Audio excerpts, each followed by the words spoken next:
Michezo hapa ni kwenye uwanja wa kumbukumbu ya Sokoine hapa jijini Mbeya.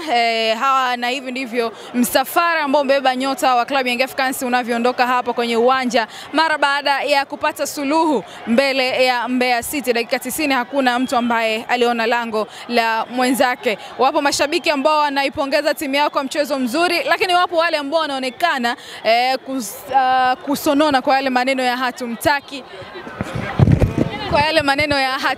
Na maneno mengine kama hayo. Ni kuhabarishe tu, mimi ni Latifa Nafi, Ava TV. Tulikuwa hapa kabla na baada ya mchezo, tumekuhabarisha kile ambacho kimejiri kutokea hapa kwenye uwanja wa kumbukumbu ya Sokoine. Naitwa Latifa Nafi, nyuma ya kamera hapo ni Olivin Twendi. Tumegusa hii pichi ambayo kwa namna fulani pia kocha Romain Folz amelalamikia kwamba ni pichi ambayo hairuhusu kucheza vizuri mchezo wa mpira wa miguu. Yote kwa yote, alama moja imeenda Dar es Salaam, lakini pia alama moja imebakia hapa kwenye uwanja wa Sokoine, kwa maana wakibakia nayo Mbeya City. Tunapata likizo ya FIFA, alafu tutakuja kuendelea na ligi, lakini pia kushuhudia michezo ya ligi ya mabingwa barani Afrika. Mimi nikusihi tu mwana michezo, ili kuendelea kupata hizi exclusive, hakikisha una subscribe YouTube ya Ava TV, lakini pia unatufuata kwenye mtandao wa Instagram Ava TV.